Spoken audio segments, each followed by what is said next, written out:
আবারও প্রশ্ন ভুল মামলায় এসএসসি কোর্টে তোপের মুখে পড়ল। গতকাল এই নিয়ে আপডেট উঠে আসছে কলকাতা হাইকোর্ট থেকে। আমি আজকে তোমাদের সে নিয়ে আলোচনায় আসছি এবং আজকের 13ই ফেব্রুয়ারি, তাহলে এর মধ্যে এখনো স্কুল লিস্ট পাবলিশ হলো না, সেখানে কাউন্সেলিং নোটিশ এলো না। তাহলে কোন ভরসায় ক্যান্ডিডেট থাকবে যে ভোটের আগে কাউন্সেলিং প্রক্রিয়া শুরু হবে? আমি এসব নিয়ে আজকে বিস্তারিত আলোচনায় আসছি। তো প্রত্যেকের চ্যানেলটা সাবস্ক্রাইব করে রাখো এমন গুরুত্বপূর্ণ আপডেট পাওয়ার জন্য। আমি এই চ্যানেলে পিএসসি এবং এসএসসি সংক্রান্ত বিভিন্ন গুরুত্বপূর্ণ আপডেট প্রোভাইড করি। সবাই চ্যানেলটা সাবস্ক্রাইব করে রাখবেন। প্রথম বলে রাখি, গতকাল মহামান্য কলকাতা হাইকোর্টে প্রশ্ন ভুল মামলা নিয়ে বিচারপতি কড়া ভাষায় মন্তব্য করলো বা তোপ দাগলো কমিশনের উপরে। বিষয়টা কি ছিল?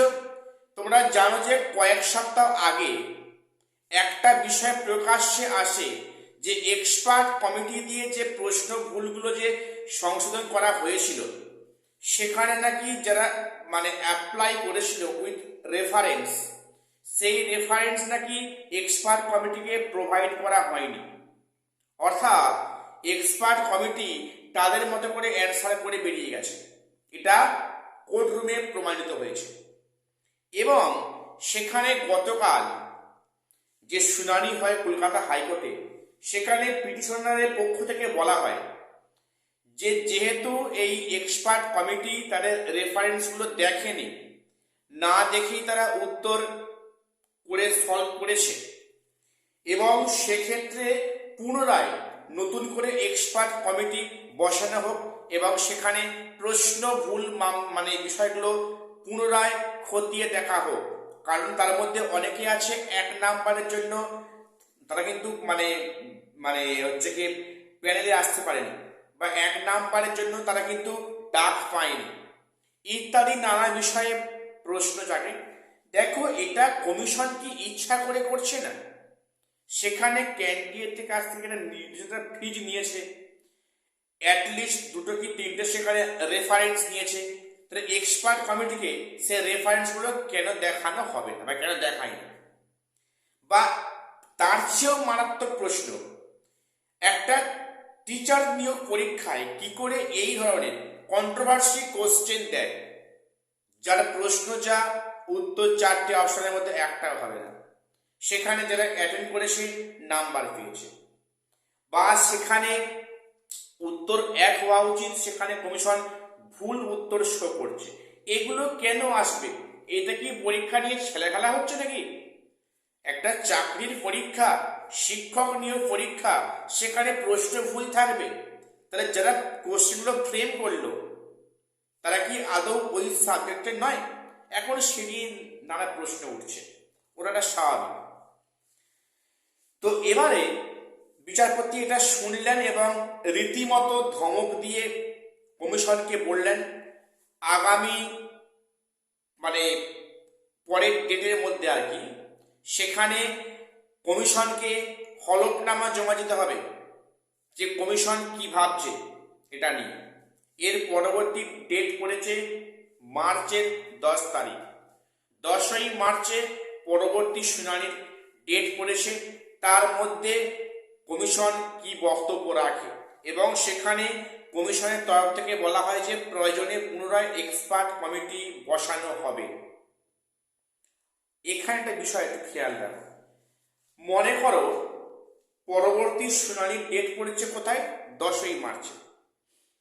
সেদিনকে বা তারপরে কোনো একদিন হয়তো সেখানে প্রশ্ন ভুল মামলাটা সংশোধন করা গেল, সেখানে একটা বা সেখানে 2টো কোশ্চেন উত্তর ভুল দিয়েছিল কোনো, সেটা প্রুভ করা গেছে।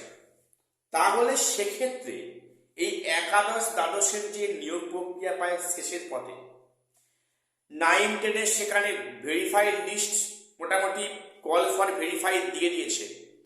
তাহলে সেখানে সেই ক্ষেত্রে কি হবে? তাহলে সেখানে অনেকে পুনরায় তাদের নতুন করে ইন্টারভিউ ডাকতে হবে এবং যারা ভুল উত্তর দিয়েছিল তাদের কিন্তু সে প্যানেল থেকে বাদ দিতে হবে। তাহলে আলটিমেটলি বিষয়টা কি দাঁড়াচ্ছে?